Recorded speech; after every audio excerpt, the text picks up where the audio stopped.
सभी दर्शकों को नमस्कार। मित्रों, मैं दीपक कुमार आप सबों का अपने मंच पर अभिनंदन करता हूं। दोस्तों, छोटी सी संक्षिप्त वीडियो में बात करूंगा हिंदुस्तान की तरफ से किए गए कुछ एक्शंस के बारे में जो उसने कनाडा के अनर्गल आरोपों के जवाब में की हैं, और आशा करूंगा कि आप बने रहेंगे, प्यार देंगे, वीडियो को लाइक और सब्सक्राइब करके मनोबल भी बढ़ाएंगे। दोस्तों, हमारे यहाँ के बहुत बड़े अफसर विदेश सेवा के जो कनाडा में राजनयिक के रूप में कार्यरत थे, उसको कनाडा ने हिंदुस्तानी जासूसी एजेंसी का एजेंट बताया, उसके प्रधानमंत्री ने, और कनाडा से निष्कासित कर दिया।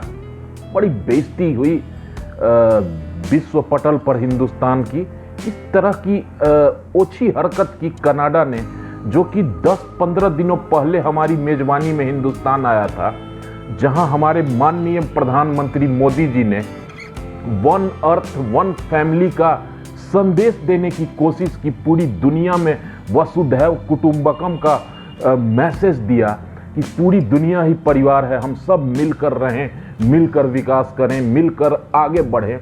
और इस तरह के अच्छे वातावरण में कई देशों ने शिरकत किया और सभी अपने अपने देश गए, और एक कनाडा ऐसा देश इसमें निकला जिसने वहां जाते ही हिंदुस्तान पर बेहद ओछी राजनीति के तहत अनर्गल आरोप लगा दिए। अपने यहाँ एक खालिस्तानी समर्थक की हत्या का आरोप हिंदुस्तान की सरकार पर जस्टिन ट्रूडो प्रधानमंत्री कनाडा ने लगाया।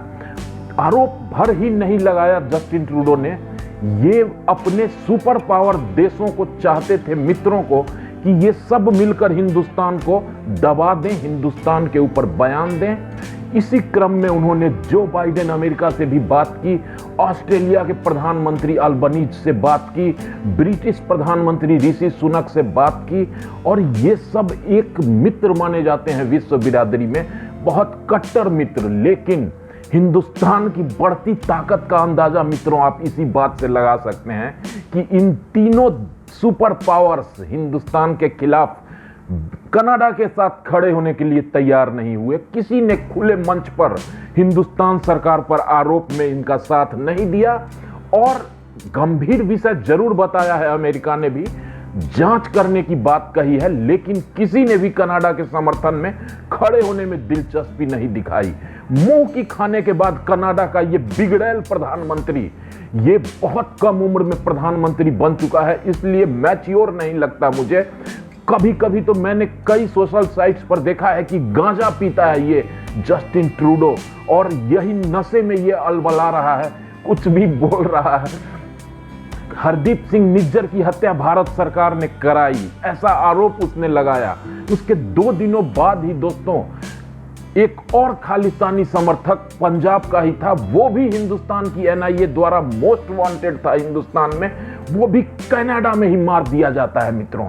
अब तो इसके मुंह से कुछ बोल ही नहीं निकल रहा।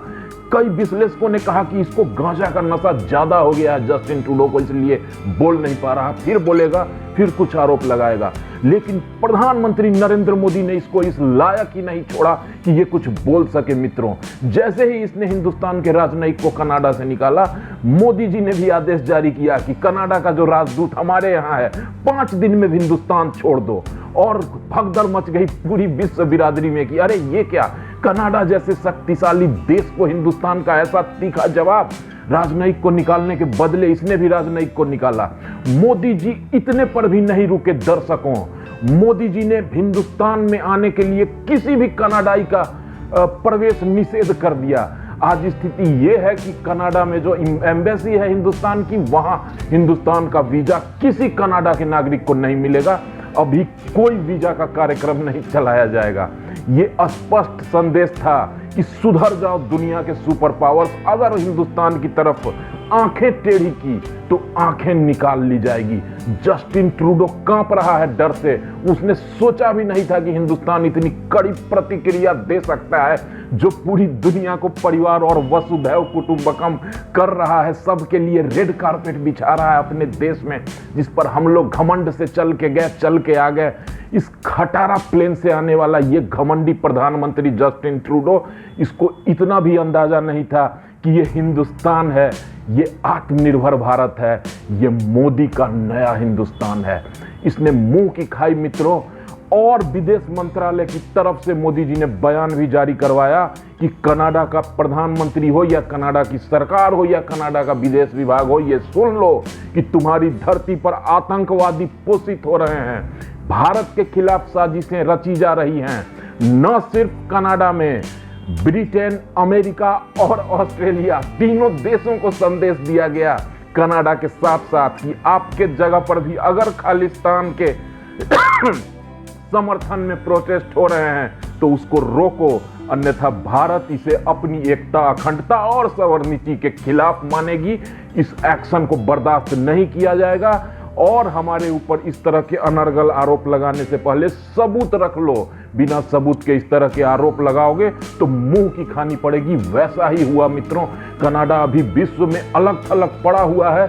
हिंदुस्तान की तरफ से भी कोई नहीं खड़ा है तो कनाडा की तरफ से भी कोई नहीं खड़ा है, लेकिन कनाडा के अपने सांसद जो हैं इन प्रधानमंत्री की आलोचना से बाज नहीं आ रहे, बता रहे हैं कि कैसे जस्टिन ट्रूडो तुष्टीकरण कर रहे हैं खालिस्तानी लोगों को समर्थन में। खालिस्तानियों के जो इस मेमोरेंडम का समर्थन किया इसने कुछ दिनों पहले, ये सिर्फ और सिर्फ वोट की राजनीति है। जस्टिन ट्रूडो का चुनाव बेहद नजदीक है, 1 साल के अंदर होने वाला है और खालिस्तानी जो हैं वहाँ के नागरिक हो चुके हैं, जो समर्थक हैं वहाँ वो चुनाव में अच्छा खासा दखल रखते हैं और इसी वोट की लालसा में भारत विरोधी गतिविधियों को अंजाम देने वालों के समर्थन में ये विश्व में ये बहुत अच्छा, बहुत बड़ा देश कनाडा का ये घमंडी और मूर्ख प्रधानमंत्री जस्टिन ट्रूडो खड़ा हो गया है। खैर भगवान इसको सद्बुद्धि दे, नहीं तो नरेंद्र मोदी की सरकार इसकी बुद्धि को जरूर दुरुस्त करेगी। मुझे पूरा विश्वास है अपनी इस मजबूत राष्ट्रवादी सरकार पर कि किसी भी देश का, वो कनाडा की छोड़ो, अमेरिका क्यों ना हो, ऑस्ट्रेलिया क्यों ना हो, ब्रिटेन क्यों ना हो, जिस भी देश की धरती पर हिंदुस्तान के खिलाफ साजिशें रची जाएगी वो देश हिंदुस्तान की इस आत्मनिर्भर सरकार के हिट लिस्ट में रहेगा। बस इन्हीं बातों के साथ अपनी वीडियो को समाप्त करूंगा मित्रों। आशा करता हूं पसंद आया होगा। आप लाइक, सब्सक्राइब करके मोटिवेट भी जरूर करेंगे। Thank you, take care and good bye.